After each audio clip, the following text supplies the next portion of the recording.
안녕하십니까. 네, 반갑습니다. 문화체육관광부 장관 최규입니다. 오늘 이 자리에 함께해 주신 어린이 여러분 반갑습니다. 국민주권정부 출범 8개월, 그리고 제가 장관이라는 중책을 맡은 지 이제 6개월이 지났습니다.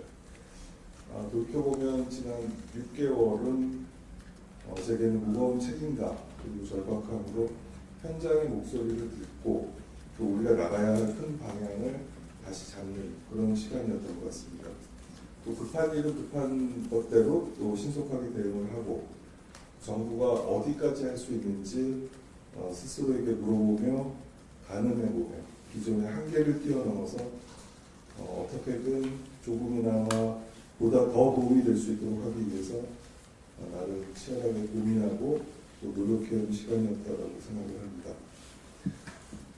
기자님들께서도 기억해 주시겠지만 몇 가지 떠올려 보면요.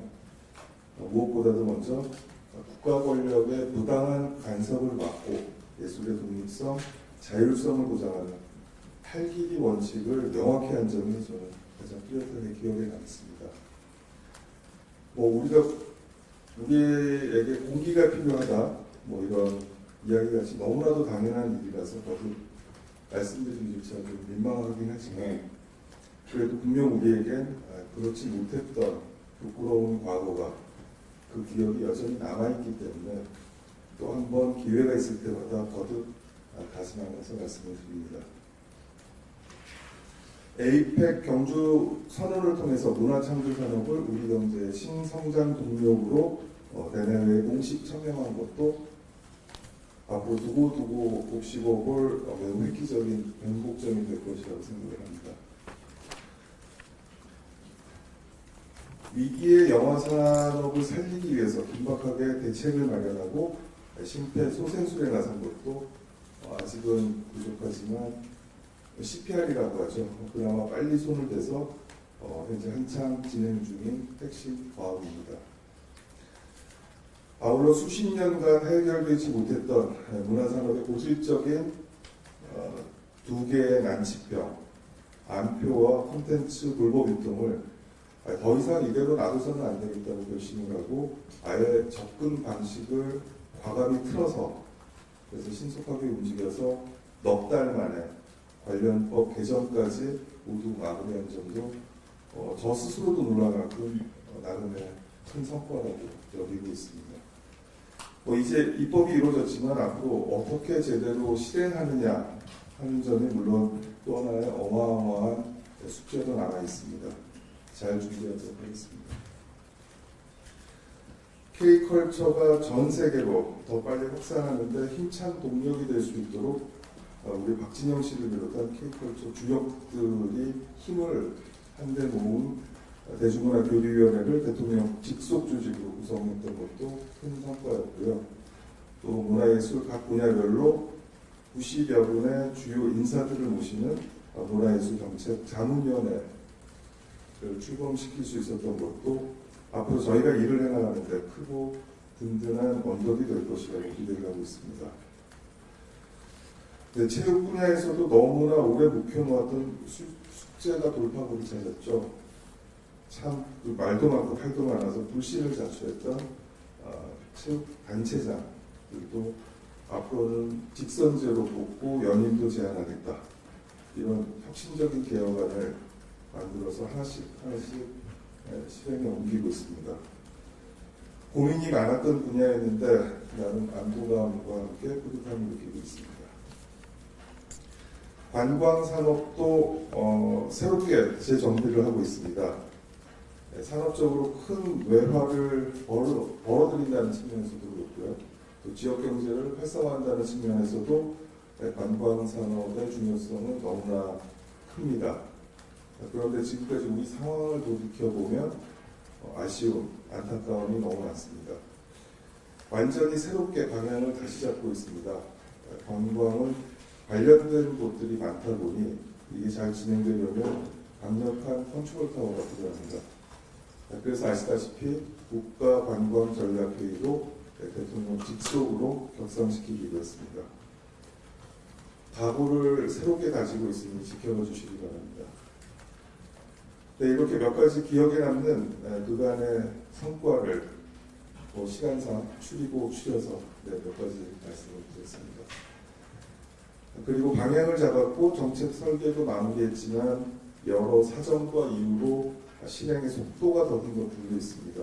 공적 업무가 그런 면들이 있더군요. 네. 앞으로 속속 선보이게 될 것이라고 믿습니다. 네. 하지만 이걸로는 부족합니다. 네, 현장의 상황을 살펴보면 간의 기별도 안 갑니다. 제 눈에 보이는 것도 이런데 실제 겪는 분들의 심정은 어떻겠습니까? 목이 타들어간다라는 이야기를 듣습니다. 장관된 지 6개월이나 됐는데 도대체 뭐하고 있느냐라는 질책도 듣습니다. 좌고우면하지 않고 더 빠르게 현장에서 체감할 수 있도록 구체성을 가지고 움직이겠습니다. 큰 방향은 잡혀 있습니다. 첫 번째는 K컬처의 토대가 되는 기초예술의 뿌리부터 튼튼하게 하겠습니다. 예술인 공제 사업도 빨리 시작하고요. 생활 융자 지원도 늘려서 예술인들이 보다 마음이 편안한 상태에서 창작에 전념할 수 있도록 그렇게 챙기겠습니다. 그런 면에서 올해 처음으로 선보이는 K아트 청년 창작자 지원 사업도 기대가 됩니다. 문학, 연극, 뮤지컬 등 장르별 창작 지원도 확대할 것입니다. 둘째, 누구나 어디에서나 문화를 즐길 수 있도록 하겠습니다. 우리 동네에도 이기원의 프로젝트 아시죠?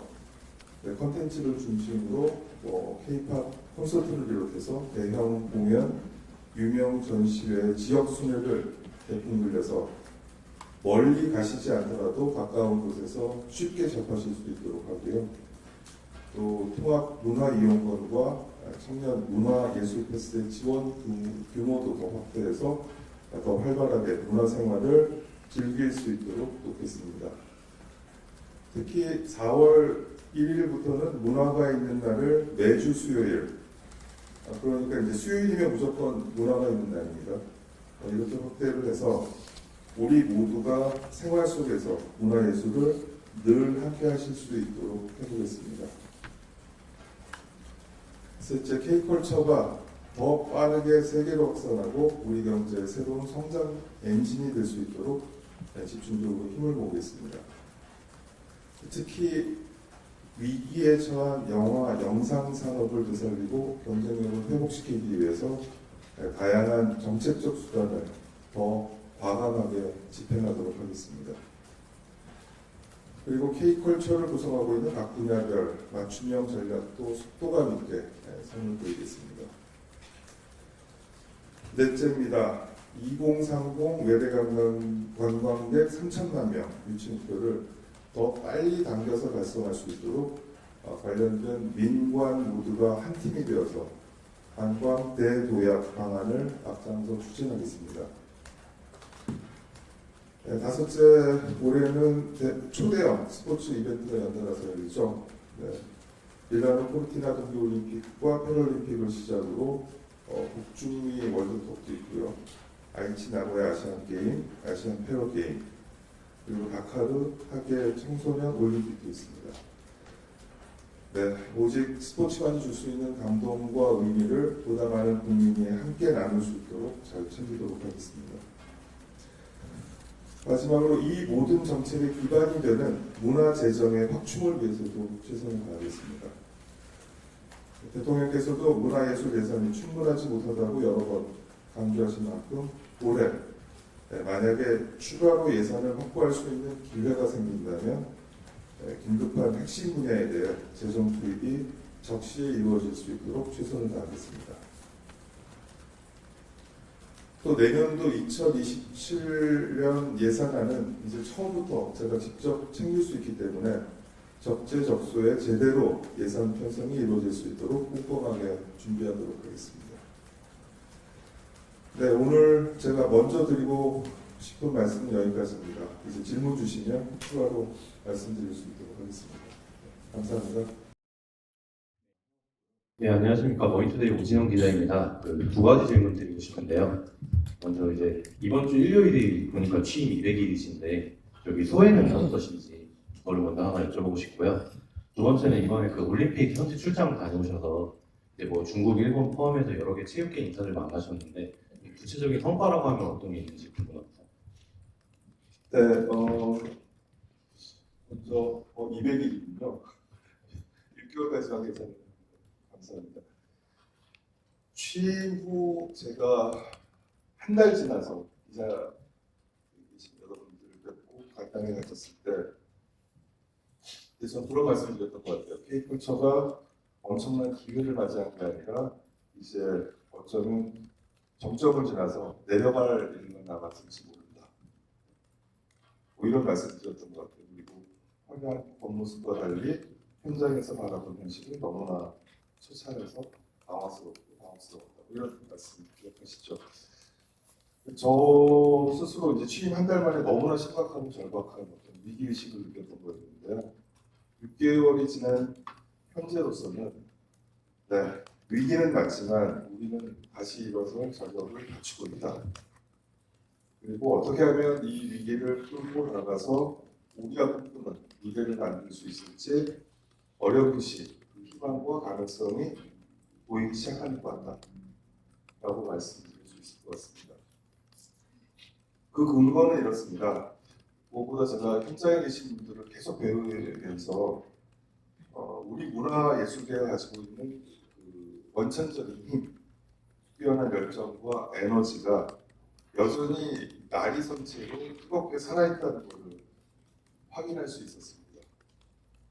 그리고 또 하나는 세계로 확산되고 있는 K컬처의 위세가 점점 더 강력해지면서 전 세계인들의 마음과 일상 속으로 더 광범위하게 스며들고 있다는 점을 확인할 수 있었습니다. 여기에 이 기회를 절대 놓치지 않겠다는 대통령을 비롯한 우리 정부의 강력한 의지, 물론 재정 지원 포함해서 이런 여러 여건들이 K컬처가 앞을 치고 나가는데 뒤에서 단단하게 뒷받침을 해드릴 수 있을 거라고 믿습니다. 그래서 저는 아직은 뭐 조급하고 이르지만 그래도 비관, 절망보다는 이제 희망을 이야기할 수 있게 되어서 대신 기쁘게 생각합니다. 또 하나 취임 후 시간이 갈수록 점점 더 강하게 절감하고 있는 점은 지금까지 해온 방식으로는 더 이상 안 된다는 것입니다. 관점도 바꿔야 하고 자세도 바꿔야 하고 접근하는 방식도 모두 바꿔야 합니다. 그런 면에서 그동안 우리가 해온 모든 전략과 정책을 다시 들여다보는 작업을 그동안 해왔고요. 이제 새로운 출발을 구체적으로 준비하고 있습니다. 이런 길을 찾아가는 점에서 제게는 또 하나의 큰 안도감을 느끼게 하고 있습니다. 이 부분이 이제 6개월 지나서 나중에 소감이고요. 올 한해 저희를 지켜봐 주시기 바랍니다. 두 번째는 이번에 밀라노 올림픽 그 개회식에 갔다 오면서 꽤 많은 분들이 계셨어요. 중국의 체육정책을 총괄하는 국무위원, 체육총국장도 뵙고, 일본 쪽 수장도 뵀었고, 사우디 뵙고, 또 무엇보다 IOC의 집행위원도 새로 선출되신 저희 김재열 IOC 위원도 계시고 또 몇 분 더 계시거든요. 그분들도 뵀었고, 그래서 꽤 많은 나름 짧은 기간이었지만 해외에 계시는 체육계 유력 인사들 저희와 큰 관련이 있는 분들을 뵀었고 또 하나는 저희 K컬처의 힘이죠. 코리아하우스를 개관했더니 거기에 또 이런 일은 없었다고 하더라고요. 이렇게 많은 또 IOC 위원들이 오셔서 같이 인사 나누겠습니다. 그래서 앞으로 또 이 체육계는 사실 IOC 위원들 쪽도 있지만 이 인맥이 되게 중요하더라고요. 관계에서 그래서 김재열 의원님께서 또 유승민 에 대한 세계적인 또 IOC 위원 지냈어요. 그래서 인맥이 너무 좋으셔서 제가 꽤 많은 분들을 같이 소개를 받았고 앞으로 체육계 협력을 위해서 이야기를 계속 나눠보자, 돌아가서 서로 연락해서 이런 이야기를 했기 때문에 앞으로 활발한 국제적 체육교류가 활성화 이루어질 것이라고 기대하고 있습니다. 네, 나와주신 것 기자고요. 그 현안으로 바로 질의하고 싶은데 그 20일 날그 문화기본법 시행령 입법 예고 지금 하고 지금 문화가 있는 날 관련해서 이렇게 좀 약간 오해를 하고 있는 분들도 계시고 그러는데 저 이게 어떠한 방향으로 가는지 간단히 약간 좀 오늘 약간 좀 내주주의 해주시면 좋을 것 같아요. 네, 그 문화가 있는 날 매달 마지막 수요일 날 있었던 문화가 있는 날이 그동안 많은 국민들이 잘 활용해 주시고 이용해 주시고 애용해 주시고 잘 그런 어떤 좋은 결과가 있었기 때문에 매주 하는 게 어때라는 그런 이제 생각을 하게 됐고 그렇게 해서 추진돼서 이제 4월 1일 또 4월 1일이 뭔가 수요일이더라고요. 4월 1일부터 매주 수요일 그게 아니라 이제 그냥 수요일이면 문화가 있는다 이렇게 된 거죠. 그렇게 이제 확대가 됩니다. 그런데 약간 아까 말씀하셨듯이 오해가 매월 마지막 주 수요일, 그러니까 우리가 일부에서 매마수라고 불렀잖아요. 매마수로 불려왔던 날이 똑같이 매주 반복해서 이루어진다는 뜻은 아닙니다. 그렇죠? 뭐 매마수가 매주 있는 건 좀 이상하잖아요. 이제 매주 수요일 날 문화가 있는 날이 되도록 바뀌었으면 내용과 형식도 이제 다 바뀔 수밖에 없겠죠.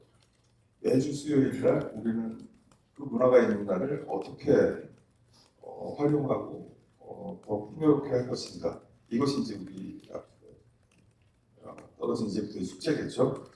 그래서 저는 이제 수요일 하면 문화가 있는 날이 됐으니 우리 모두 문화예술인들, 문화관계자들, 문화업계, 문화를 즐기는 온 국민이 정부가, 지자체가 다 함께 만들어 나가야 됩니다. 이 수요일 잡고 어떻게 할 것인가를. 그래서 문화가 풍성한 날이 될 수 있도록 이제 우리가 아이디어도 내고 상상력도 발휘하고 다양한 행사 프로그램도 만들고 해나가야겠죠. 뭐 기존 프로그램이 유지될 수도 있고 혹은 어떤 날은 특정 장르에 특화된 그런 날도 있을 거고요. 그런 점에서 지금의 오해는 이제 매주 수요일에도 그 매마수에 있었던 할인 혜택이 그대로일 거다라는 오해가 있는데 그건 오해죠. 그렇게 할 수는 없겠죠. 새로운 할인 혜택도 생기고 막 하겠지만 어쨌든 매마수가 곱하기 매주 수요일이 될 거다 이건 아니고요. 또 그런 면에서 그런 할인 혜택을 주는 문화 관련 업체에서 자체적으로 판단해서 하실 경우입니다. 마케팅적으로나 혹은 뭔가 공익적 기여나 뭐 다양한 이유로 판단을 해서 자율적으로 하셔야 될 일이지 그게 저희가 뭐 어떻게 강요한다고 해서 될 수 있는 문제도 아니고요. 그래서 일률적으로 정해진 건 없습니다. 그래서 4월 1일부터 우리가 이 날을 어떻게 멋지고 즐겁고 풍요롭게 만들어 나갈 거냐 이런 우리 모두의 이제 숙제이고 우리가 함께 꾸며 나가야 될 그런 일이라고 생각합니다. 네, 다음 분. 네, 장관님 OBS 유성 기자입니다. 요청했습니다. 네. 다음 달에 BTS 광화문 공연이 있는데요. 이 공연의 좀 의미하고 진행 상황하고 그리고 이 광화문에서 또 다른 K-pop 스타들의 또 확장 가능성이 있는지 보여주시려고 하고요. 이제 그 마지막 질문은 내년에 충청권 하계 유니버셜 대회가 열리는데 이재명 정부의 첫 국제 스포츠 행사 같아요. 그래서 이거 좀 진행 상황이랑 어떻게 준비하는지 가고 말씀 부탁드리겠습니다. BTS가 정말 오래간만에 다시 복귀를 하는데 그 첫 번째 무대로 광화문에서 시작한다는 건 저희한테는 참 고마운 얘기죠. 왜냐하면 전 세계적으로 이런 아티스트가 없었었잖아요. 우리나라에. 근데 이렇게 주목을 받고 있는 가장 그 새로운 출발의 시작점을 우리나라에서는 가장 상징적인 그런 공간인 광화문에서 시작한다. 라는 부분에 있어서 저는 매우 뜻깊고 또 감사하게 생각하고요. 모처럼의 또 우리나라의 전통 문화를 비롯해서 우리나라 그 알게닉을 정말 해외에 선보일 수 있는 그 핵심을 선보일 수 있는 그런 기회라고 생각해서 저희 쪽에서도 같이 BTS과 같이 협의를 많이 하면서 지금 준비에 완전히 기하고 있습니다. 일단 공연이 멋지게 성공리에 잘 이루어질 수 있도록 모든 부분에 있어서 면밀하게 저희가 준비를 해야 될 거고요. 또 많은 인파가 몰리니까 또 안전 문제라든지 다양하게 우리가 해야 될 일들이 많을 것 같습니다. 또 해외에서 또 많은 분들이 오시기 때문에 오신 김에 즐겁고 기억에 남는 그런 경험이 될 수 있도록 또 만간에 저희가 지원과 준비를 해야 될 거고요. 또 이번 한 번으로 그치지 않겠죠, 당연히. 저희에게는 또 너무나 세계적으로 알려진 많은 그 아티스트들이 있고 앞으로 또 새로 계속 나올 거기 때문에 제가 저도 얘기를 잠깐 들었는데 블랙핑크도 중앙공간이나 또 콜라보하는 이런 것도 준비를 하고 있고 그래서 다양한 일들이 앞으로 많이 벌어질 것 같습니다. 특히 우리나라에 있는 아주 경이롭고 자랑할 만한 현상 중에 하나는 국립중앙박물관에 작년 관람객이 전 세계적으로 이만큼 많이 오셨어요 라는 그 측면도 하나가 있지만 그 내용을 살펴보면요 전 세계적으로 세계 5대 박물관 이렇게 얘기하는 그 관람객이 많은 순서로 그런 것도 살펴보면 대부분이 관람객이 해외에서 오신 관광객 아니면 약간 연령층들이 약간 좀 중장년층이 많답니다. 근데 우리나라는 특이하게 이 젊은 층들의 관람객이 엄청나게 많아요. 그리고 그 국중과학 그 분장대회 같은 데서 보듯이 그 전통 문화를 현대화해서 즐기는 이런 어떤 기발한 상상력을 발휘하면서 우리가 이 문화를 지금 계승하고 있는 이 전반적인 현상이 BTS의 광화문 공연으로 더 불이붙을 거라고 생각을 하고요. 그런 면에서 저희도 잘 진행될 수 있도록 최선을 다하겠습니다. 또 하나는 중정권에서 아주 큰 스포츠 이벤트가 벌어지죠. 준비에 만전을 기하고 있고요. 저도 지난달에 분도 다녀왔습니다. 세종시에 있거든요. 그래서 가서 지금 준비 상황도 점검했고 잘 될 거라고 있습니다. 특히 지금 저희 국민주권정부가 하고 있는 그 앞으로의 성장 계획 중에 가장 으뜸이 지역을 기반으로 한 성장이지 않습니까? 그래서 충청권에서 이루어지고 있는 이런 국제 행사가 더 애당초 계획했던 것보다 더 멋지고 주목을 받을 수 있는 의미 있는 행사로 성공리에 개최될 수 있도록 아낌없는 지원, 그다음에 힘을 모으는데 저희 문체부도 함께할 겁니다. 가지 질문 드리고 싶은데 아까 문화재정 관련해서 이제 추경을 할 경우 긴급한 핵심 분야에 투입하시겠다고 했고 2027년 예산도 적재적소에 이제 반영하시겠다고 했는데 구체적으로 어떤 정책들의 어느 정도 규모로 좀 예산이 더 필요하다고 생각하시는지 설명 부탁드리고요. 그리고 게임 관련돼서도 하나 여쭤보고 싶은데 그 대통령께서도 거버넌스 개편 관련해서 말씀을 하셨었는데 이제 그 전담기관인 게임진흥원 추진 이런 게 어떻게 돼가는지 좀 설명 부탁드리겠습니다. 네, 문화재정 부분을 지금 현재 규모보다 훨씬 더 크게 확대해야 된다는 것은 이제 저희 문체부, 저를 포함한 문체부만의 주장은 아닌 것 같아요. 이제 대통령님도 크게 호응을 해주셨고 또 총리님도 또 그런 말씀 해주셨고 그래서 어쨌든 이제 미래 성장 산업으로서 문화 예술이 가지고 있는 그 기본적인 중요성에 더해서 또 우리나라의 경제를 성장시키는 하나의 동력으로서의 또 의미까지 추가된 그런 상황에 이 K컬처, 문화예술, 문화창조산업에 대한 예산 투입은 지금보다는 훨씬 더 크게 이루어져야 된다는 공감대는 다 형성이 된 것 같고요. 이제 문제는 그 계기를 어떻게 만드느냐인데 지금 뭐 추경이라든지 혹은 뭐 이런 부분들은 저희가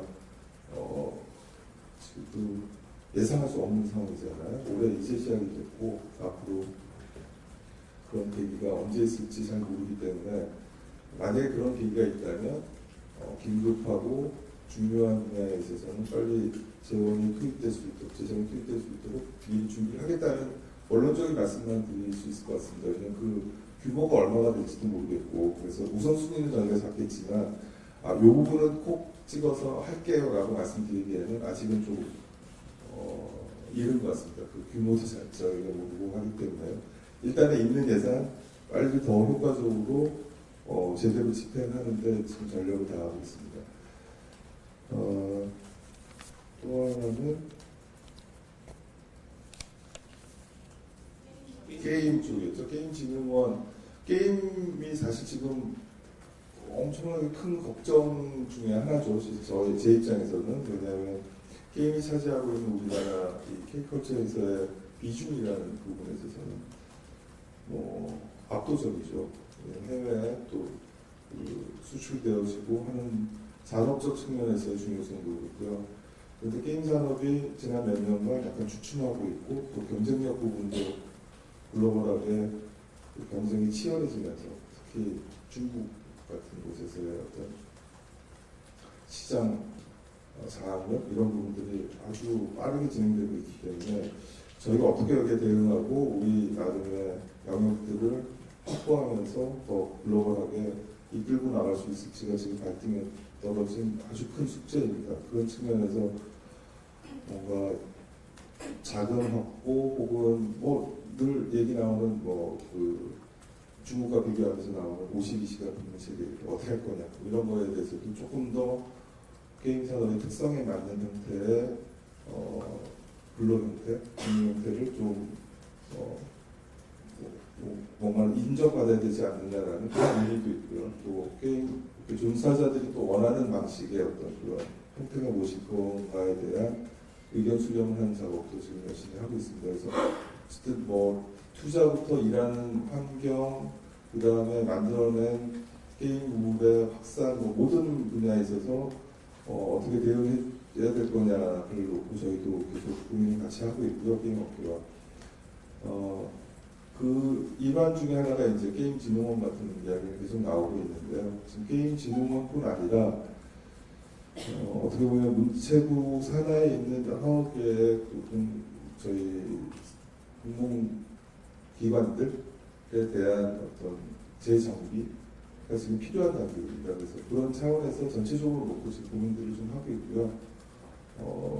그 결과가 게임진흥원을 따로 분리독립해서 만드는 것일지는 아직은 뭐 확정은 되어 있지 않습니다. 근데 전체 문체부가 가지고 있는 공공기관에 대해서 지금 전체적으로 다시 한번 위상과 필요성, 그러니까 기능들을 살펴보는 작업을 하고 있습니다. 그럼 저희 부처뿐 아닐 겁니다. 지금 정부 전체에서 그런 작업들을 하고 있기 때문에 그 일환으로서 검토하고 있고요.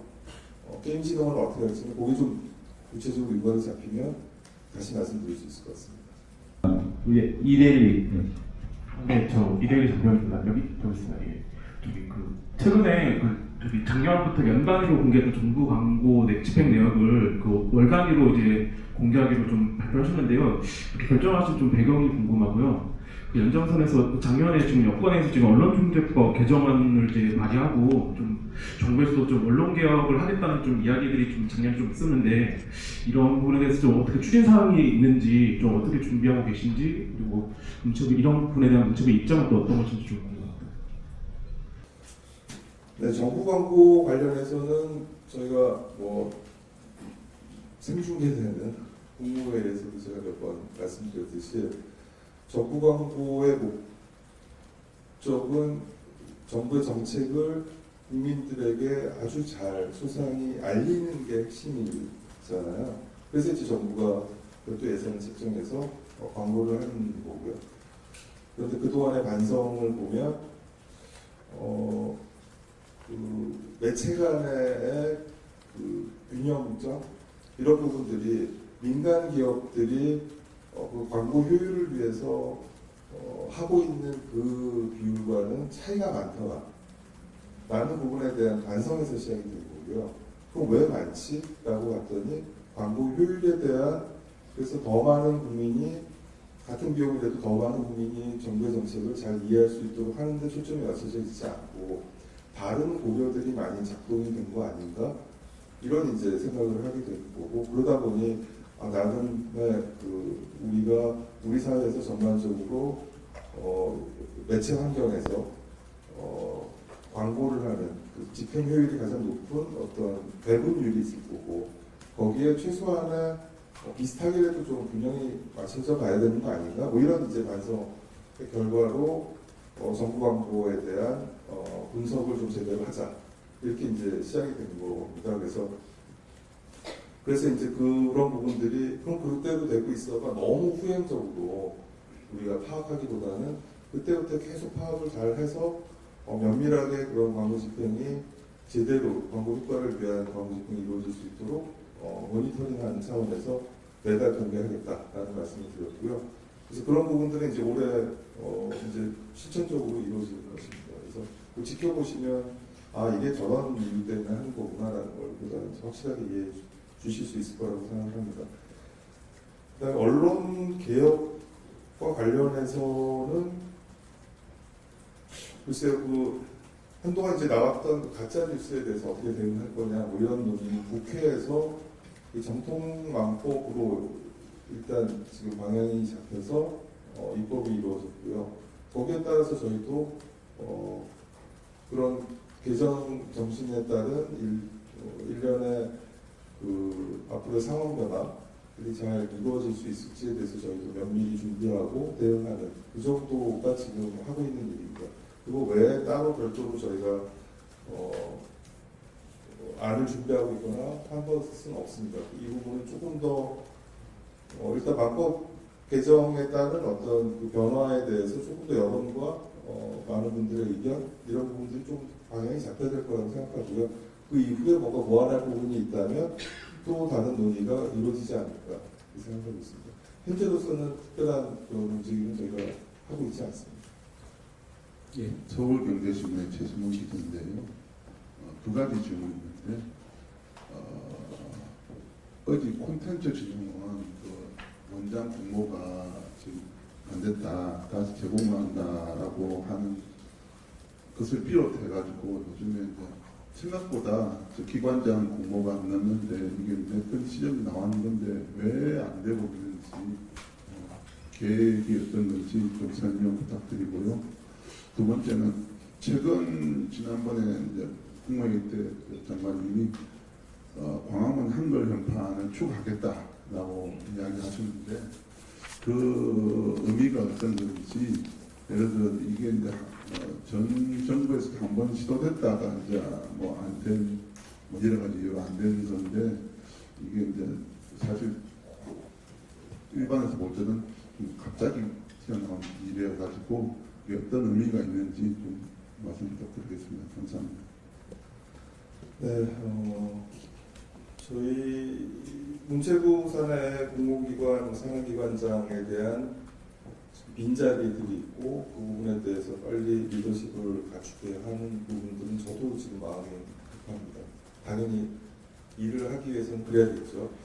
그런데 이제 일단 하나는 제가 그런 자리에 어떤 분이 적합한지 그동안 어떤 분들이 계셨고 그래서 어떤 일들이 있었는지 좀 파악하고 해야 되는 일들이 좀 우선적이었습니다. 뭐 추천이 됐다고 해서 아무나 제가 임명권을 갖고 있는 분야에 대해서는 혹은 뭐 대통령께 추천해야 되는 부분도 있잖아요. 대통령님께서 제청이 있죠.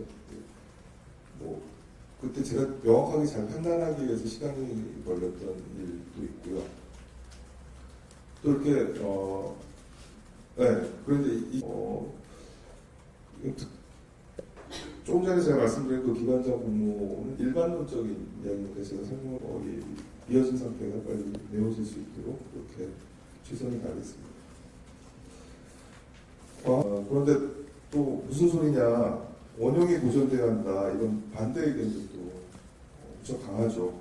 이 부분 역시 인리와 타당성이 있다라는 심의를 요청해야 되고요.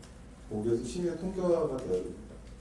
그러니까 그런 과정을 거쳐서 아마 이 논의 혹은 진행이 될. 하셨었잖아요. 뭐 한복 행사도 있었고 그 K컬처 홍보 관련해서 코리아하우스에서 어떤 성과가 좀 있다고 평가하시는지랑요. 두 번째는 안표 관련인데요. 지난번에 문화산업의 만취병이라고 표현하셨잖아요.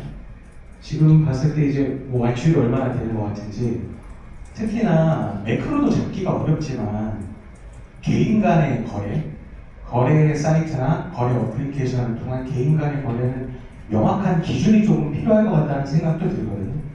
그 부분에 대해서 좀 어떤 보관, 어떤 대책 갖고 계신지도 궁금합니다. 네, 코리아하우스는 사실 저는 이번 처음 가봤거든요. 그냥 뭐 이런 출장이 처음이었기도 하고, 그 밀라노에 있는 아주 지금은 이제 가족이 다 돌아가셨다고 하더라고요. 그리고 재단으로 넘어간 아주 그 부잣집 정원이에요. 뭐 진짜 가봤더니 피카소 그림도 있고, 뭐 막 그 예전에 모았던 컬렉션들이죠. 그런 멋진 정원에, 근데 멋진 정원이라고는 하지만 개인 정원이라서 밀라노 도심에 있는 그렇게 넓은 곳은 아니에요. 또. 그래서 적정 인원, 한 번에 들어갈 수 있는 적정 인원이 한 100명 정도라고 하는 곳인데, 여기에 다양한 이제 한국을 알릴 수 있는, 체험할 수 있는 그런 그런 아이템들이 들어온 거죠. 이렇게 어떤 곳은 한국관광공사에서 한국의 여러 곳을 소개하는 것도 있고, 혹은 미용을 체험하는 것도 있고, 한국 상품들을 구경할 수 있는 것도 있고, 또 한국의 먹거리, 오뎅이 아니죠. 한국의 먹거리, 어묵, 뭐 이런 닭강정, 뭐 이런 것들도 있고, 뭐 이런 곳이에요, 아무튼. 그래서 저는 처음에 개관식 때는 이제 손님들이 많이 왔으니까 아 그렇구나라고 했는데, 그 다음날 이제 다시 갔더니 들어가기 전에 그 골목에 바깥에 줄을 엄청 서 있는 거예요. 그러니까 그 동시 수용 인원을 넘어선 사람들이 바깥에 줄을 서 있는 거죠. 그 줄도 엄청나게 길었고요. 안에 들어갔더니 모든 코너마다 줄을 서 있는데 너무 깜짝 놀란 거예요. 이렇게까지나 첫날, 그러니까 제가 간 그 다음날 1,800여 명이 오셨고요. 그 다음날은 또 2,000명이 넘으셨더라고요. 나중에 저 숫자를 봤더니. 그 해외 현지의 그 반응은 정말 놀라울 만큼 뜨거웠고, 또 그 안에서 제가 그분들에게 제가 이렇게 음식을 나눠주는 일을 좀 했는데, 다 받아가면서 한국말로 저한테 인사하고요. 제가 이태리말로 인사하기 전에 이미 한국말로 저한테 인사하고, 어쨌든 아주 저한테는 뭐 고무된 그런 경험이었습니다. 그래서 이 K컬처를 이 정도까지 이렇게 깊게 들어와 있구나라는 것을 저 스스로 몸소 느낄 수 있는 아주 귀한 체험이었고요. 그래서 코리아하우스라는 이런 어떻게 보면 그 도시 안에 한국의 문화를 즐길 수 있는 하나의 공간을 만드는 요 일들을 더 좀 활발하게 해야 되겠다라는 생각도 하게 됐고, 그래서 그분들 돌아오시면 제가 한번 같이 한번 간담회도 하려고 하고요. 그래서 앞으로 더 발전적인 방향으로 이것들을 확장시켜 나갈 고민들을 해보려고 합니다. 안표 부분은 난치병입니다. 아시겠지만 저도 장마를 맞기 전까지는 이런 온라인에서 콘서트와 공연 티켓을 파는 스포츠 포스트 시즌 프로야구 그런 티켓을 파는 업무를 해봤었기 때문에 매크로라는 게 어떤 건지도 알고, 그것을 실제로 어떻게 잡을 수 있는지 이런 것들도 충분히 이해하고 있는 단계 상황에서 이제 와서 제가 업무를 하면서 봤더니 이건 이렇게 접근해서는 안 되겠더라고요. 그래서 이제 저는 왜냐하면 보통 어떤 물건들은 리세일에 의미가 있는 것들이 있어요. 그러니까 소장의 가치가 있는 것들. 그걸 갖고 있음으로써의 어떤 가치가 있는 것들 있잖아요. 미술품이 그렇고 뭔가 신발도 그렇고 요즘 그런 것들 장르가 되게 많죠. 근데 티켓이라는 건 그렇지 않잖아요. 이게 완성이 되려면 그 티켓을 가서 봐야 되거든요. 중간 단계에서 그걸 가지고 있는 거는 뭔가 가로챈 거죠. 그렇게 보는 게 이제 저의 관점이었거든요. 그래서 물론 이제 부득이하게 난 가서 보려고 했는데 부득이하게 못 가게 돼서 그것을 내놓는 건 좀 다른 얘기죠. 그렇지 않고 상습적으로 영업을 목적으로 이렇게 전제가 붙습니다. 이번에 바뀐 그 법에는 상습적이고 영업적이어야 돼요.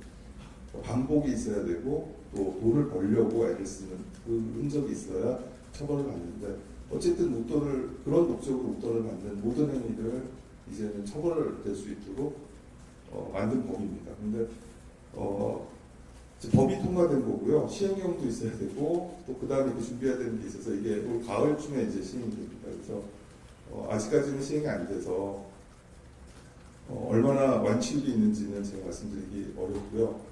하지만 이제 이 법이 예고된 만큼 이런 법이 이제 생기기 때문에 지금부터라도 이건 하지 마세요라는 어떤 캠페인 이런 독려하고 이해시키고 알리는 그 노력을 지금부터 시작을 할 거고요. 가을에 이 법이 이제 집행이 되면 제 희망은 정말 여기 계시는 많은 분들께서 언론께서 올 가을에 포스트 시즌이나 연말에 막 공연이 몰렸을 때 안표 사라져 이런 그런 기사가 나오는 것을 보는 게 제 꿈이고요.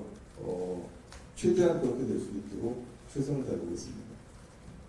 네, 다음 질문. 헤럴드의 김재원 기자입니다. 우선 그 대중문화교류위원회 공동위원장이시기도 하신데 위원회의 단기적 목표는 무엇이며 그리고 각 기획사 대표이사들은 어떤 역할을 하고 있는지 그리고 어떻게 기여를 하고 있는지 궁금합니다.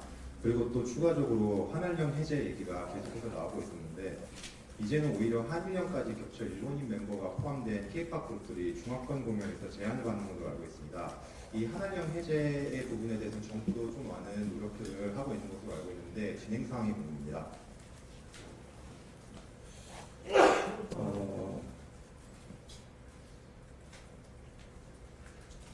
네, 대중문화교류위원회는 열심히 지금 모여서 여러 논의들을 하고 있습니다.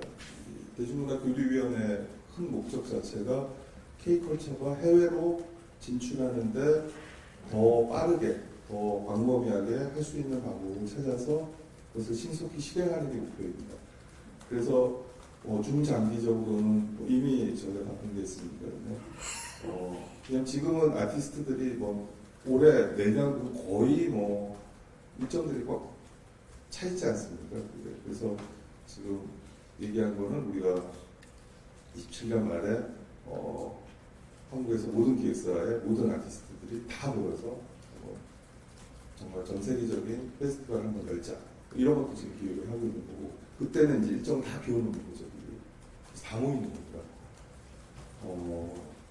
이런 이제 중장 또 적어도 세계의 곳곳에 저희가 계속 가서 공연을 하고 있는 그런 도시에는 우리 나름의 어떤 좀 공연장 확보하게 되면 거기에 K컬처에 관련된 참 많은 것들을 그 공연장 안에 우리가 설치할 수 있게 되고 아까 말씀드렸던 코리아 하우스 같은 형태가 이제 코리아 아레나 혹은 코리아 스타디움처럼 될 수도 있는 거죠.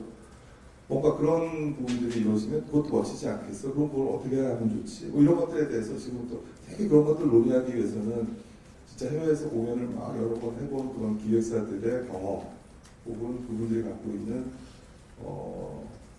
통찰력 이런 것들이 지금 필요하잖아요. 그걸 같이 모여서 막 상의하고 그럼 어떤 그림으로 이걸 해볼 수 있지? 어디부터 한번 해볼까?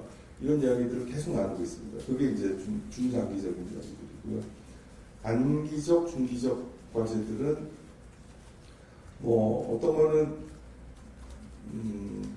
어떤 아티스트가 어느 나라에서 어느 나라로 넘어갈 때 뭔가 공항에서 문제가 생긴다든지 이런 일들도 있잖아요. 아주 사소하지만 그런 한두 가지 때문에 공연이 취소가 되거나 뭔가 지장이 생기거나 이런 일들도 생깁니다. 그래서 이런 부분들은 어떻게 빨리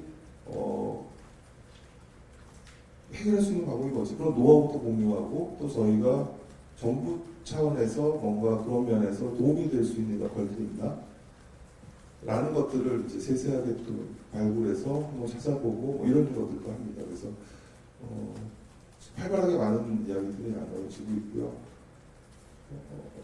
저희가 나중에 공개할 수 있고 발표할 수 있는 것들은 이제 꾸준하게 그렇게 말씀을 드리면서 대중문화교육위원회가 정말 그 K컬처가 해외로 확산되는데 중요한 중심점의 역할을 하고 있구나라고 많은 국민들께서 이해하고 지지하실 수 있도록 저희도 그런 실감이 있는 일들을 만들어내려고 합니다.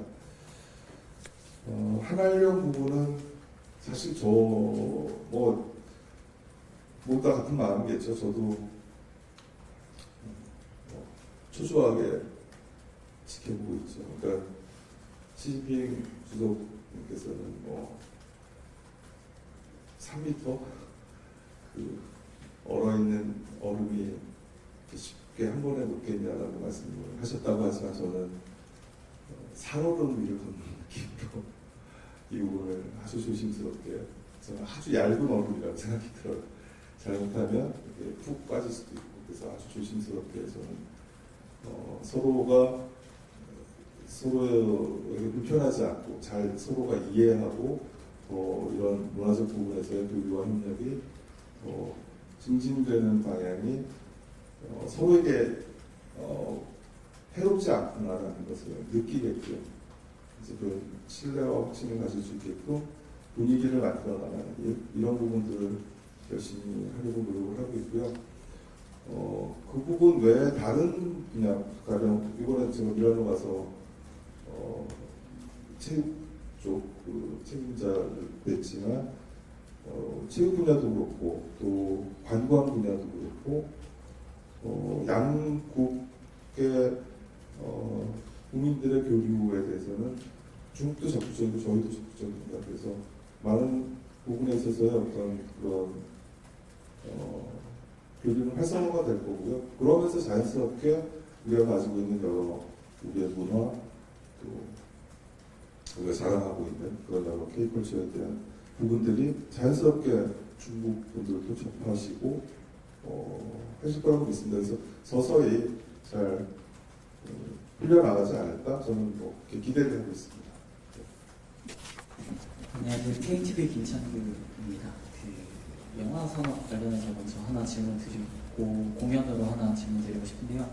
그 영화 산업 어떤 대책으로 구독형 패스제 말씀하셨었는데 이게 아무래도 극장이나 배급사나 극장이 좀 다르다 보니까 어떻게 진행되고 있는지가 좀 궁금하고요. 또 공연 관련해서 이제 실제로 공연 보시는 분들이 항상 이야기하는 게 교통 인프라가 불편하다. 그리고 숙박으로 이제 뭐 바가지로 씌운다. 이런 게 항상 지적이 되는데요. 관련해서 어떤 정부 차원의 대책이 마련되고 있는 게 있는지도 궁금합니다. 네, 영화의 구독형 패스는 사실 어떻게 보면 단어가 가지고 있는 상징성이죠. 그러니까 올해 저희가 계속 말씀드리고 있는 부분 극장 가치의 재발견 프로젝트라고 이제 얘기를 하고 있는 코로나 때도 그랬고 또 OTT 때문에도 그렇고 극장으로부터 멀어지는 분들이 많잖아요. 예전에는 그래도 때마다 내가 극장 가서 영화를 봤는데 지금은 안 가본 지 꽤 오래됐어 라는 분들이 꽤 많거든요. 근데 그 사이에 사실 극장도 많이 좋아지기도 했습니다. 뭐 새로운 기술도 많이 들어오고 영상이 또 음향 이런 부분도 예전보다 정말 좋아졌거든요. 집에서 이렇게 스마트 TV나 혹은 뭐 폰으로 보는 태블릿으로 보는 것과는 차원이 다른 어떤 그런 문화적 경험을 할 수 있는 부분들도 있고요. 그래서 어쨌든 극장을 한번 다시 오시게 되면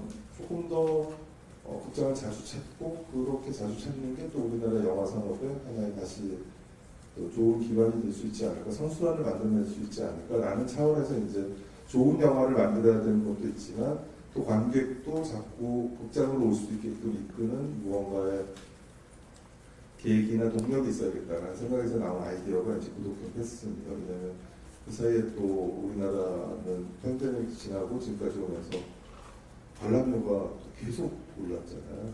이 부분을 또 어떻게 해소할 거냐.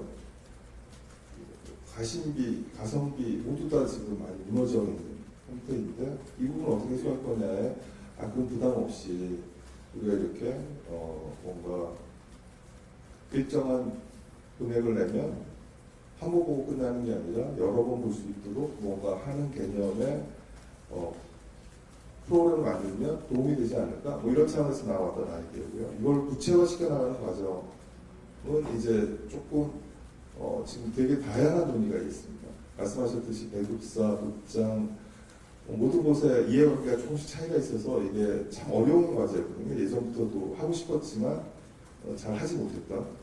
근데 지금은 모든 영화에 참여하고 있는 관계자들이 지금의 영화의 위기 상황에 대해서 절감하고 있고 이 부분을 헤쳐나가기 위해서는 일정 정도 관객의 어떤 발걸음이 다시 회복되지 않고서는 쉽지 않겠다라는 위기의식이 있어서 뭔가 의견들을 많이 주고받고 있습니다. 그래서 그런 측면에서 이제 조금 제가 세부적으로 말씀드리면 너무 구독형이라는데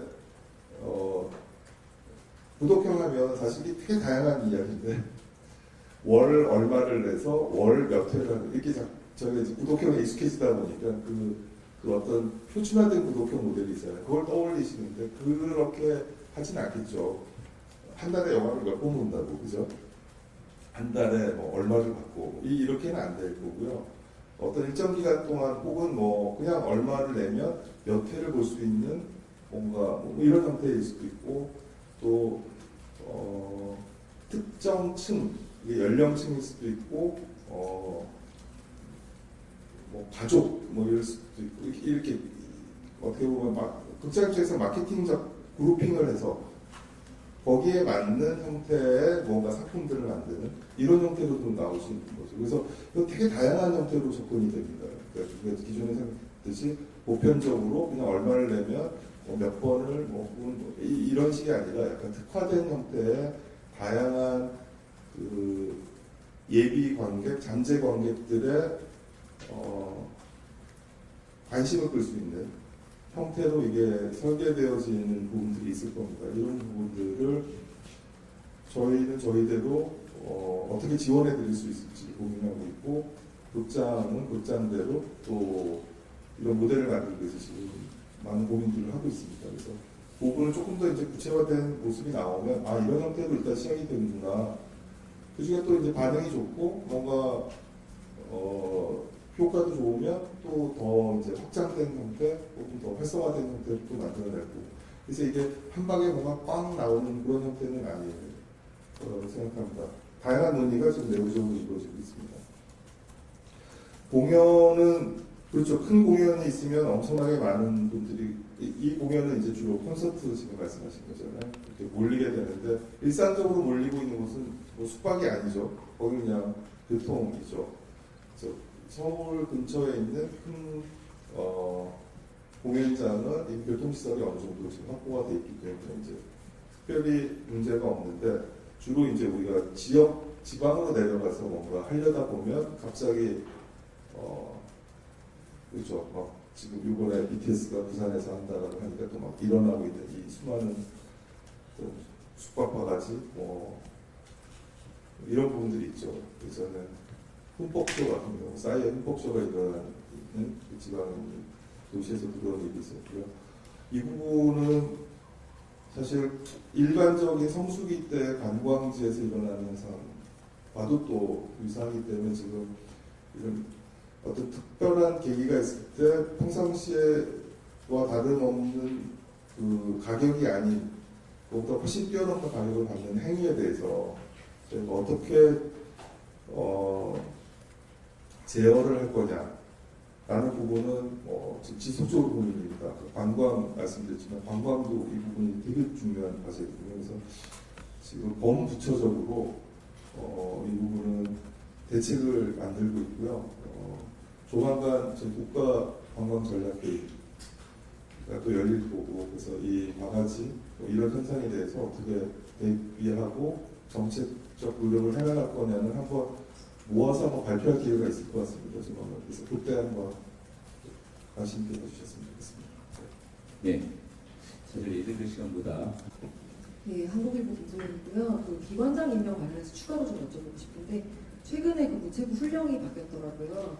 그래서 그 국민예술단체 대표 선임에 대해서 공모 원칙이 좀 명문화됐는데 이게 물론 절차가 투명해지는 거니까 좋은 거이긴 한데 지금 아까 이제 질문 나왔던 대로 인선 지연이 장기화되고 있는 상황에서 이게 지금 이 공모 절차까지 들어가면 더 늦어지는 걸 감수하겠다는 의미로 읽히거든요.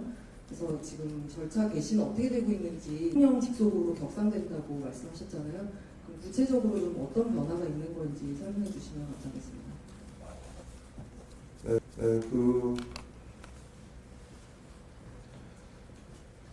기관장 임명에 대해서 그 절차적으로 약간 보완한 부분들은 저도 절차가 어떻지라는 것들을 이제 살펴보면서 그런데 만약에 이런 경우는 뭐 이런 부분에 있어서 가정을 해보다가 보니 이거는 좀 제도적 보완이 필요하지 않겠어요? 라는 차원에서 이루어지는 거라 어떤 특정 케이스나 뭐 이런 것들을 놓고 이루어지는 건 아닙니다. 그래서 그냥 그거는 그냥 자연스럽게 계속 보완되는 그런 정도라고 저는 봐주셨으면 좋겠다는 생각이 들고요.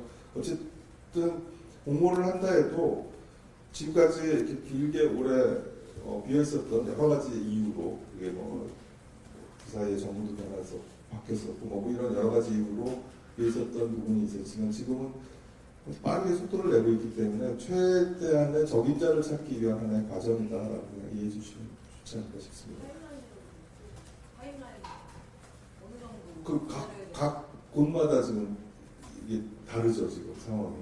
그리고 지금처럼 또 추천이 됐는데도 적임자가 없는 경우도 생길 수가 있고 그래서 아무튼 최대한 빨리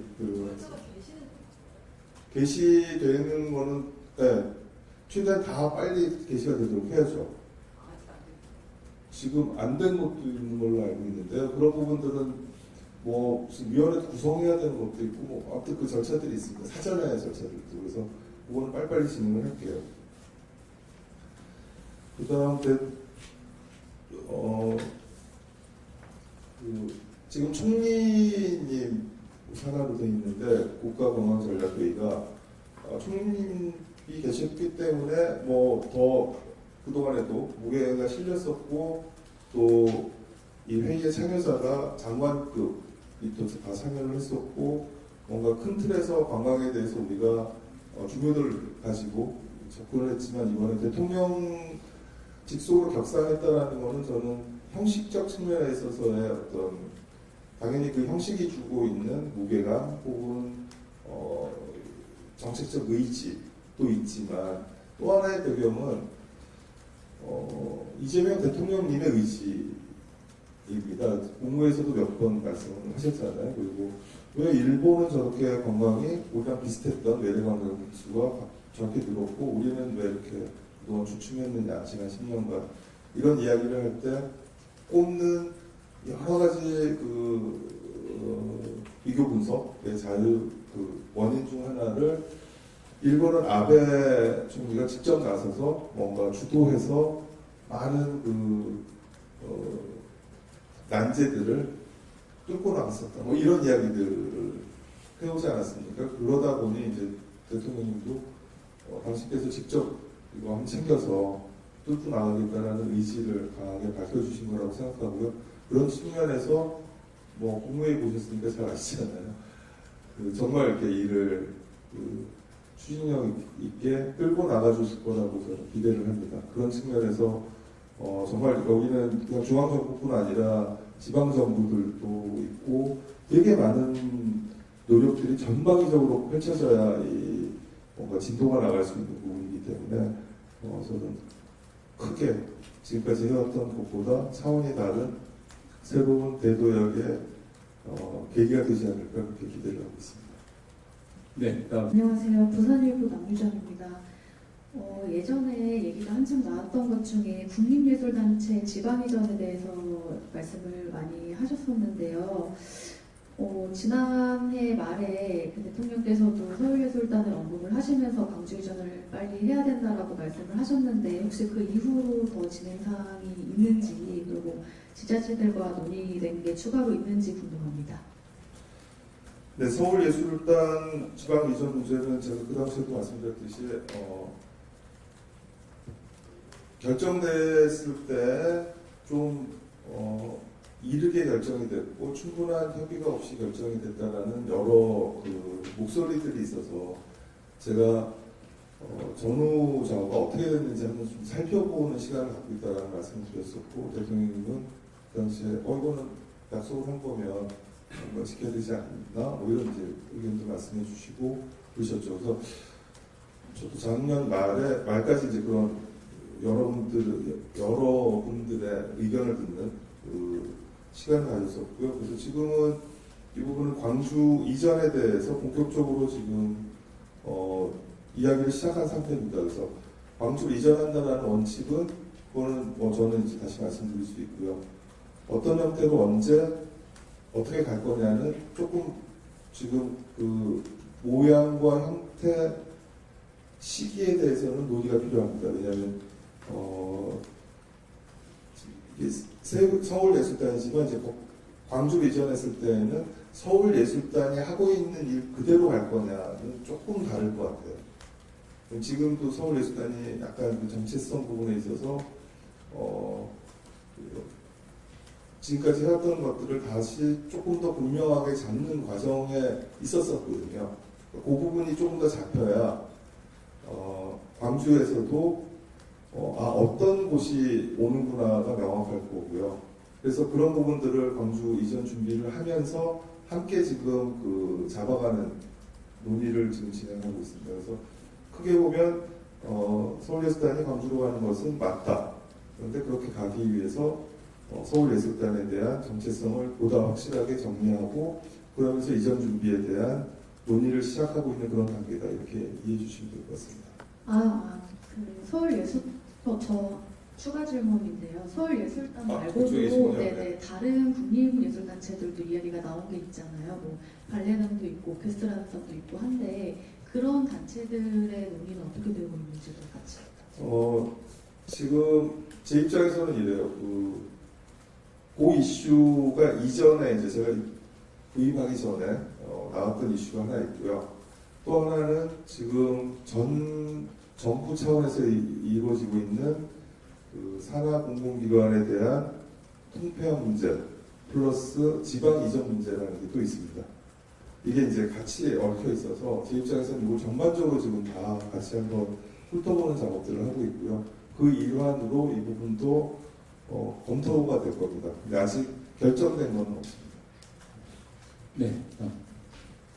경영신문 오리젠이라고 하고요. 앞서서 광화문 한글 현판 얘기가 나오긴 했는데 그 취임 이후에 종묘 앞 개발 문제랑 광화문 한글 현판이 두 가지가 이슈가 됐고 종묘의 경우에는 문화유산 보존의 의미가 있고 또 현판은 시대적 요구를 받아들여서 변형하는 의미가 있는데 두 가지가 좀 문화유산을 대하는 태도에 있어서 상충하는 부분이 있는 것 같아서 이게 두 가지를 가르는 차이점이 뭔지 말씀 부탁드립니다. 글쎄요, 그 종묘는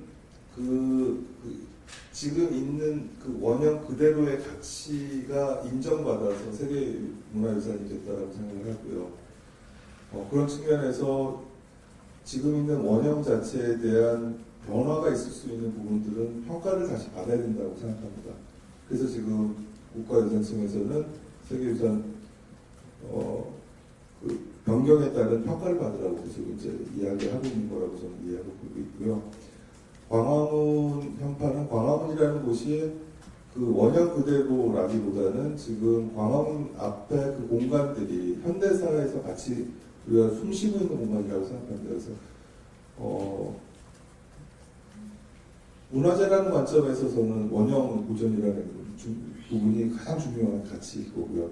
근데 현대를 살고 있는 우리 국민과 함께 생활하는 어떤 공간에서 함께 숨쉬고 있다는 관점에서는 무언가 변화가 있을 수 있다라는 어떤 부분도 있는 것 같아요. 근데 이게 결국은 또 하나는 문화재를 건드리는 일이다 보니 결국 제가 아까 말씀드렸듯이 이거 역시 전문가들의 심리 결정에 따라야 되는 거죠. 우리가 아무리 모든 국민이 국민 투표를 할 수 있는 게 아니잖아요. 이런 부분들에 대한 변경은 위원회에서 심의를 갖도록 지금 규정이 되어 있기 때문에 그 심의 결과에 따를 수밖에 없는 거라고 생각합니다. 네. 이영희 기자입니다. 지금 K-pop 공연장 부족 관련해서요. 네, 지금 DDP를 허물고 거기에 서울돔을 짓자는 주장까지 나와 있습니다. 지금 이런 주장이 합리적인지 그리고 지금 정부에서 준비하고 있는 K-pop 공연장의 그 확충 대책이 여기에 얼마나 부합하는지 좀 설명해 주셨으면 하고요. 두 번째로 대중문화교류위원회가 지금 출범한 지는 5개월쯤 됐는데 지금 굉장히 거대한 계획을 추진하고 계시다는 것은 충분히 이해하겠으나 너무 좀 느린 거 아닌가 하는 우려도 있습니다. 구체적으로 좀 타임테이블이 마련된 게 있으면 말씀해 주셨으면 하고 또 K-팝이 예술이 아닌 산업으로 자꾸 접근을 한다. 그래서 이 대중문화교류위원회의 어떤 활동도 관제 사업이 될 그런 우려도 있다라는 게 있는데 이 부분은 어떻게 피해 나갈 수 있는지 좀 대답해 주셨으면 합니다.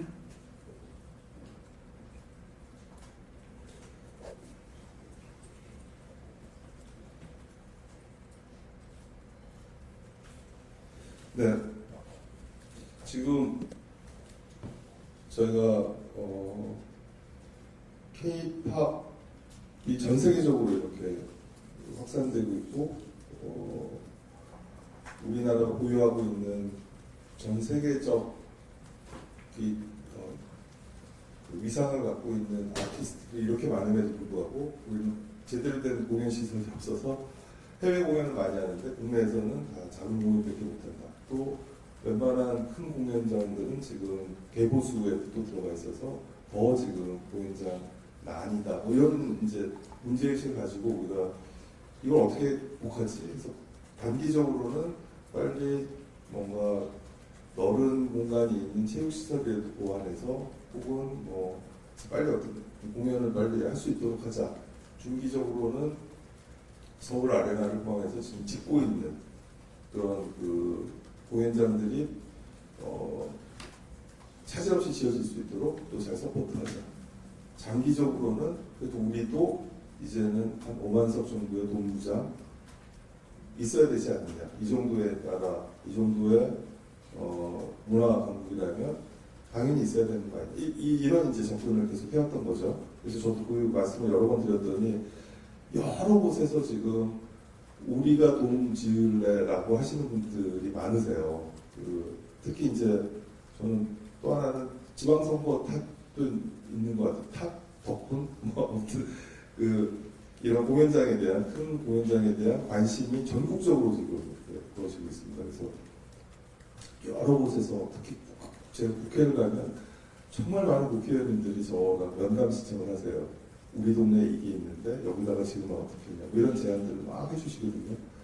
좀 이따 이제 지방선거가 이제 불이 붙으면 또 그렇겠죠.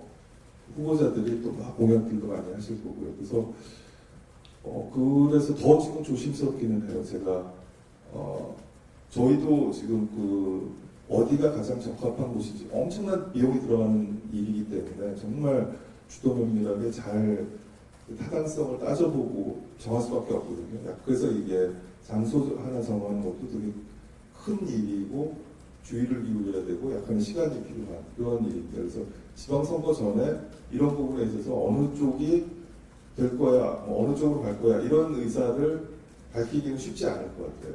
그래서 그 부분은 올 상반기에는 그런 지역 측면에 있어서의 구체성은 좀 나오기가 어렵지 않나. 여러 가지 재반 여건을 가능할 때 그런 생각이고요. DDP를 허물고 짓겠다는 그냥 그 지방선거에 나서시는 수많은 분들 중에 한 분이 뭐 제안하신 부분인 걸로 제가 알고 있는데 제가 코멘트할 건 적절치 않다고 생각합니다. 이게 뭐 되게 중요해서 지금 실행에 들어가야 되는 거 이런 거라면 이제 제가 당연히 저도 개입해서 같이 상의하고 협의하는 게 맞지만 지금 단계에서는 그렇게 하기에는 그냥 여러 안 중에 하나다라고 그냥 평가를 하고 싶습니다. 대중문화교육위원회는 기대감이 컸기 때문에 또 왜 이렇게 뭐가 없어 했으면 좀 이제 좀 나와야 되는 거 아니야? 라는 어떤 당연한 그 궁금증 혹은 기대감이 있으신 것 같아요. 그 부분은 저희도 잘 이해하고 있고요.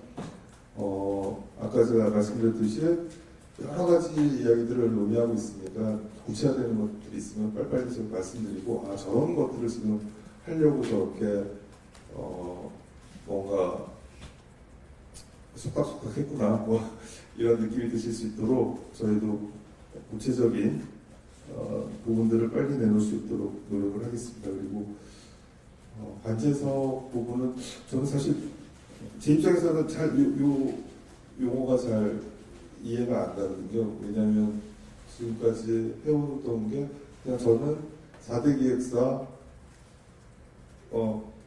대중음악분과는 4대 기획사죠. 그러니까 뭐 영화, 지금 애니메이션부터 시작해서 라이프스타일 되게 많잖아요. 지금 웹툰, 게임 그분들이 말씀하시는 것 혹은 지원해달라고 하는 이게 해외로 진출하는 과정에 있어서 이게 대중문화 교류잖아요. 교류라는 말이 해외 진출에 그 초점 맞추는 곳이거든요. 여기는 K컬처의 세계적 확산을 위한 목표이기 때문에 그래서 이 모든 분야들이 여기 참여하고 계시는 분들이 그 장르에서 그 분야에서 해외로 나가는데 이런 어려움이 있어요라는 이야기를 저는 듣고 거기에 대해서 어떻게 이걸 해결해 드릴 수 있지를 논의하는 구조입니다. 여기는. 그래서 관제 뭐 이런 이야기가 나오는 거는 제가 보기에 아직 저희 구체적으로 하고 있는 일들을 설명을 충분히 못 드려서 나오는 우려일 거라고 생각하고요. 그런 일은 없을 거라고 저는 확실히 말씀드릴 수 있을 것 같습니다. 네, 시간을 앞으로 한 2분 정도. 표 공연업계도 좀 안표로 난리였었는데 이거 관련해서 대비책 있는지도 궁금합니다. 네, 여러 가지 채널로 서로 논의가 되고 있어요. 그러니까 저 같은 경우는 대중문화교육위원회 위원장이다 보니, 공동위원장이다 보니 저희 대중음악 분과에 참여하고 계시는 분이 하이브 대표가 참여하고 있어요. 그러니까 당연히 이제 저랑은 급한 일은 막 곧바로 서로 연락을 주고받을 수 있는 채널이고요. 실무적으로는 지금 서로 같이 참여해서 여러 가지 뭐 안전 문제라든지 뭐 교통이라든지 다 지금 논의하고 있는 서울시도 있고 뭐 관련된 곳이 많기 때문에 그런 곳에서 논의하고 있는 그런 또 채널도 있고 다양한 채널에서 만반의 준비를 하고 있다고 이해해 주시면 될 것 같습니다. 그리고 안표 문제는 이 부분은 예전에 경험이 있기 때문에 저희도 주의 깊게 보고 있는데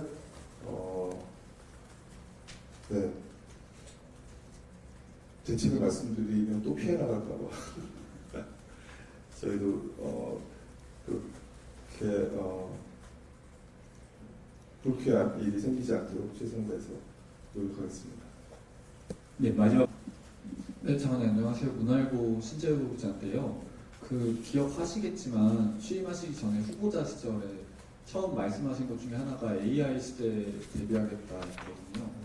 그때 제가 대비한다고 하실 때는 좀 창작자 보호에 방점이 찍혀 있다고 생각했는데 최근에 보면 그거보다는 좀 AI 활용 촉진 이쪽으로 좀 진행이 되고 있는 것 같아서 뭐 공공저작물 개방 같은 경우도 그렇고 그래서 관련해서 좀 어떻게 진행을 하고 계신지 네, 공공저작물 개방은 저작권자가 이 부분은 이제 정부이거나 공공적 관점의 목적으로 만들어진 거기 때문에 이 부분은 당연히 저희가 빨리 풀어서 AI라는 게 저희 나라에서는 앞으로 정말 이 새로운 패러다임에서 어떻게 살아남을 수 있을지 전략적으로 되게 중요한 과제를 지금 밀고 있는 거라 그 부분에서 학습 데이터를 충분히 확보하는 것은 매우 중요한 과제이거든요. GPU 확보 못지않은 과제이기 때문에 그 부분에서 당연히 공공연구원은 활용이 되어야 된다고 생각하고요.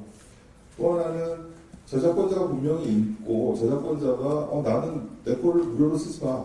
나는 정당한 대가를 받아야겠어. 라고 하는 분야에 있어서 그렇게 협상할 시간이 없어. 일단 쓰면서 협상을 합시다라는 것도 한쪽의 주장이 있어요. 근데 저희는 그 부분을 철저하게 막았죠. 그래서 문체부가 할 일을 하고 있다. 이렇게 좀 이해를 해주셨으면 좋겠습니다. 저희가 저작권자가 분명한 의사를 갖고 있음에도 그 부분을 무시하고 일단 학습 데이터를 먼저 빨리 써야 됩니다의 논리에 굴복하거나 저작권자의 권리를 저희가 스스로 침해하거나 그걸 방임하거나 하지 않았습니다. 왜냐하면 이 부분은 사적 재산권과 관련된 문제이기 때문에 너무나도 예민하고요. 이 부분은 지금 과기부를 포함해서 국가 AI 전략위원회에 계신 분들도 다 잘 이해하고 계십니다. 그래서 여기에 대해서 그냥 이렇게 관련자들의 기대감 때문에 나왔던 여러 가지 그 이론들이 있을 뿐인 거지 정부 차원에서는 함께 깊게 논의하고 방향들을 잘 잡아 나가고 있습니다. 그래서 그 부분은 크게 걱정 안 해주셨으면 하는 바람이고요. 이거 이외에 또 이제 저작권자가 불분명하거나 혹은 저작권자를 찾기 어렵거나 혹은 저작권자가 이건 그냥 빨리 갖다 쓰세요. 난 상관없어요. 라고 하는 것들은 빨리 쓸 수 있는 길을 열어주는 게 필요하거든요. 그럼 그거대로 또 이제 보완을 해서 지금 논의를 하고 있는 부분도 있고 그렇습니다. 그래서 그 사이에 언론 보도도 그렇고 참 다양한 의견들이 막 나오다 보니 저희가 마치 그런 부분에서 약간 무르게 저작권자들의 권리를 침해하는 부분을 앞장서 막아야 될 문체부가 오히려 방임하고 있다. 이런 인상들이 비춰진 부분들이 있었는데 사실은 그렇지 않다는 걸 다시 한번 말씀드리겠습니다. 오신 분께 제가 좀 폐를 끼친 것 같아요. 네, 어쨌든 저희 취지 또 해야 될 일에 대해서 충분히 이해해 주셨을 거라고 믿고 부족한 부분들은 앞으로 계속 뵐 거니까 계속 물어봐 주시기 바랍니다. 그리고 저도 최선을 다해서 열심히 뛰어보겠습니다. 네, 감사합니다.